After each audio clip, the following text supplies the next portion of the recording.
নম্বর মামলা, এটা আপনার চিটাগাংয়ের 10টা অস্ত্র মামলা, সেটা মাননীয় আদালত থেকে আজকে রায় প্রচারিত হয়েছে, কিছুক্ষণ আগে রায় দিয়েছেন। এবং এই রায়ে নিচের কোর্ট থেকে আপনার 14 জনের ফাঁসির আদেশ ছিল। তো আজকে আমাদের হাইকোর্ট ডিভিশন বেঞ্চ যারা এই ডেথ রেফারেন্সটা শুনেছেন, মাননীয় বিচারপতি জনাব মোস্তফা জামান ইসলাম এবং মাননীয় বিচারপতি নাসরিন আক্তার, ওনাদের সমন্বয়ে যে বেঞ্চ, সেই বেঞ্চ দীর্ঘ শুনানির পর রায় দিলেন একটু আগে। সেই রায়ে আপনার 4 জনকে একুইটাল দিয়েছেন। এই 4 জনের মধ্যে হলো মহসিনুদ্দিন তালুকদার সাহেব একজন, লুৎফুজ্জামান বাবর সাহেব একজন, তারপরে আরেকজন আছে হলো এনামুল হক এবং আপনার মেজর জেনারেল রাজ্জাকুল হায়দার। এই 4 জন খালাস। আর আপনার 8 জনের সাজা আপনার ওই যে 25B-তে ওটা ডেথ থেকে কমিয়ে এনে 10 বছর করেছেন এবং বলেছেন যে কোড অফ ক্রিমিনাল প্রসিডিউরের 35A-টা অ্যাপ্লিকেবল হবে, তাইলে পরে তাদের সার্ভ আউট হয়ে যায় 8 জনের। আর 2 জনকে একুইটাল দিয়েছেন, সেটা হলো মেজর জেনারেল আপনার ব্রিগেডিয়ার আব্দুর রহিম, ব্রিগেডিয়ার আব্দুর রহিম সাহেব আর আর আর আর জান্নাতবাসী মতিউর রহমান নিজামী সাহেব।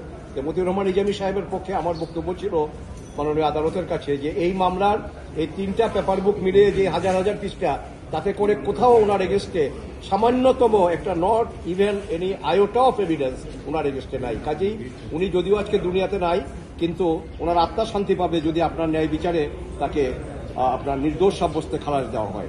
মাননীয় আদালত সমস্ত সাক্ষী প্রমাণ পুঙ্খানুপুঙ্খরূপে উনি নিরীক্ষা করে তারপরে উনি সিদ্ধান্তে আসছেন যে না, তার বিরুদ্ধে কোনো কিছু নাই, তাকে আমরা খালাস দিলাম। কোন গ্রাউন্ডে খালাসগুলো দিলেন? There is no evidence against him. তার বিরুদ্ধে কোনো সাক্ষী নাই, তার বিরুদ্ধে কোনো সাক্ষী প্রমাণ পাওয়া যায়নি।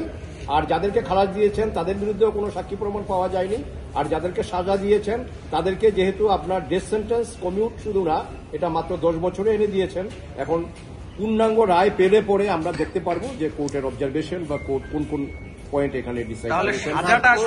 অবজারভেশন দিয়েছে যে রাষ্ট্রপক্ষের ঠিকই এরা এটাও বলেছে যে তারা ঠিকমতো মামলা প্রডিউস করতে পারে এবং তদন্ত কর্মকর্তা যারা ছিল, তদন্ত কর্মকর্তা এই মামলাটা কি বলেছে কোর্ট? এটা কোর্ট বলেছে যে এই মামলা তদন্তে যথেষ্ট ত্রুটি বিচ্যুতি আছে এবং মামলা শুরু হওয়ার পর থেকে, কারণ আমরা যে জিনিসটা কোর্টের কাছে বারবার নিবেদন করেছি সেটা হলো যে এই অস্ত্রগুলো কোত্থেকে এসেছে, কোথায় যাবে এবং এগুলোর বাহক কারা, এবং এটা যদি স্মাগলিং এর মধ্যে আনতে হয়, কারণ আমাদের প্রচলিত আইনে, বাংলাদেশের আইনে এটা এই স্মাগলিং যেটা সেটা প্রমাণ হতে হলে দেখতে হবে যে কেউ আর্থিকভাবে লাভবান হওয়ার জন্য বা কোনো অর্থের কারণে এই স্মাগলিংটা সাধারণত হয়ে থাকে।